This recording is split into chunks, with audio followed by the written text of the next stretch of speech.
Hello అండి.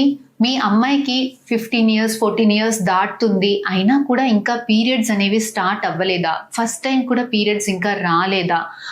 ఇలా ఉంటే ఖచ్చితంగా ఫ్యూచర్‌లో ప్రెగ్నెన్సీ ఇష్యూస్ వస్తాయా? ఇన్‌ఫర్టిలిటీ ప్రాబ్లమ్ వస్తుందా? అన్న టాపిక్ గురించి ఈరోజు మనం ఈ వీడియోలో మాట్లాడుకుందాం. సో ఆడవాళ్ళలో యూజువల్‌గా ఫస్ట్ పీరియడ్‌ని మెనార్కే అంటాం. ఇది జనరల్‌గా 10-15 ఇయర్స్ మధ్యలో ఫస్ట్ టైం అనేది పీరియడ్ వస్తుంది. కొంతమందికి ఇవాళ రేపు అందరూ న్యూట్రిషన్ చాలా బావుంటుంది కాబట్టి కొంతమందికి 10 ఇయర్స్ కన్నా ముందలే ఒక 8 ఇయర్స్, 9 ఇయర్స్‌లో కూడా ఫస్ట్ టైం పీరియడ్ అనేది స్టార్ట్ అవుతుంది. ఇది కంప్లీట్‌గా నార్మల్. కాకపోతే కొంతమందికి 14 ఇయర్స్ 15 ఇయర్స్ అయినా అవుతుంది, 15 ఇయర్స్ అవుతుంది, అయినా కూడా ఇంకా పీరియడ్ స్టార్ట్ అవ్వలేదు. ఇలాంటి వాళ్ళల్లో ఖచ్చితంగా ఏదైనా ప్రాబ్లం ఉంటుందా అంటే ఫస్ట్ అందరికీ 100% ప్రాబ్లం ఉంటుంది. 100% వీళ్ళకి ఫ్యూచర్‌లో రేపు ప్రెగ్నెన్సీ రాదు, ఫర్టిలిటీ ఇష్యూస్ వస్తుంది అంటే అది నిజం కాదండి. అసలు ఫస్ట్ ఎందుకు ఇలా డిలే అవుతుంది అన్నది చూసుకుందాం. ఫస్ట్ అసలు ఇది ఎందుకు వస్తుంది? చాలా మందికి మనకి వంశపార్యంగా ఫ్యామిలీ హిస్టరీ ఉంటుందండి. అంటే మదర్‌కి, గ్రాండ్ మదర్‌కి కూడా కొంత లేట్‌గా పీరియడ్స్ స్టార్ట్ అయినాయి. వీళ్ళల్లో కూడా కాస్తంత లేట్‌గా స్టార్ట్ అవుతుంది. వీళ్ళల్లో మనం మాక్సిమం 15 ఇయర్స్ మటుకి మనం వెయిట్ చేయొచ్చు. లేదంటే బ్రెస్ట్ డెవలప్‌మెంట్ అయినా కూడా 3 ఇయర్స్ మటుకి ఇంకా పీరియడ్స్ రాలేదు అంటే డాక్టర్ నుంచి కన్సల్ట్ అవ్వాల్సిందే ఉంటది. సెకండ్ థింగ్, అమ్మాయి వెయిట్ బరువు చాలా తక్కువగా ఉంది, చాలా బక్కగా ఉంది. ఇలాంటి వాళ్ళల్లో కూడా పీరియడ్స్ లేట్‌గా స్టార్ట్ అయ్యేదానికి అవకాశాలు ఎక్కువగా ఉంటుంది.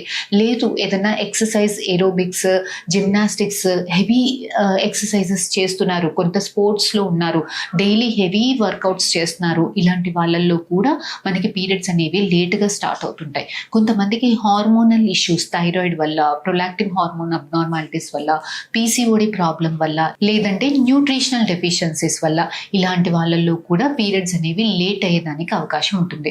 సో ప్రతి ఒక్కరికి మనకి పీరియడ్స్ లేట్ అవుతుంది అని అంటే ఖచ్చితంగా ఫర్టిలిటీ ఇష్యూస్ ఉన్నట్టు కాదండి. చాలా మందికి ఫెమిలియల్ హిస్టరీ వలన బరువు తక్కువగా ఉంది, బ్లడ్ తక్కువగా ఉంది, చిన్న హార్మోనల్ ఇష్యూస్ ఉంది, లేదంటే పీసీఓడి ఇష్యూస్ ఉంది. ఇలాంటి వాళ్ళల్లో పెద్దగా భయపడాల్సిన అవసరం ఏమీ లేదు.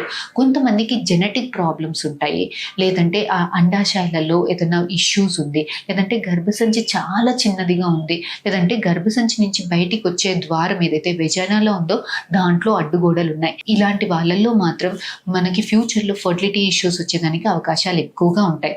సో మరి ఎప్పుడు డాక్టర్ని కన్సల్ట్ అవ్వాలి అని అంటే బ్రెస్ట్ డెవలప్మెంట్ ప్రాపర్ టైంకి అయింది. 10-13 ఇయర్స్ మధ్యలో బ్రెస్ట్ డెవలప్మెంట్ వచ్చింది, అయినా కూడా ఒక 2-3 ఇయర్స్కి ఇంకా పీరియడ్ స్టార్ట్ అవ్వలేదు, లేదంటే 15 ఇయర్స్ దాటిపోతుంది అయినా కూడా మనకి ఇంకా పీరియడ్ స్టార్ట్ అవ్వలేదు. ఇలాంటప్పుడు వీళ్ళంత తొందరగా ఒక గైనకాలజిస్ట్ని, ఆడవాళ్ళ డాక్టర్ని కన్సల్ట్ అయ్యి basic evaluation, hormonal evaluation, scanning, basic first evaluation చేయించుకోవాల్సిన అవసరం ఉంటుందండి. దాని తర్వాత మీకు ఏంటి ప్రాబ్లం అన్నది చూసి దానికి తగ్గట్టు ట్రీట్మెంట్స్ తీసుకుంటే మనకి ఫ్యూచర్లో ఫర్టిలిటీ ఇష్యూస్ రాకుండా ఉండేదానికి స్కోప్ ఎక్కువగా ఉంటుంది. ఫ్యూచర్లో ఏదైనా ఇష్యూస్ ఉంటే ప్రివెంట్ చేసుకునేదానికి మనకి వీళ్ళంత టైం అనేది మన దగ్గర అవైలబుల్గా ఉంటుంది. సో ఖచ్చితంగా పీరియడ్స్ లేట్ అయినాయి అంటే ఖచ్చితంగా ఫర్టిలిటీ ఇష్యూస్ ఫ్యూచర్లో వస్తాయని కాదు. భయపడకండి, కంగారు పడకండి.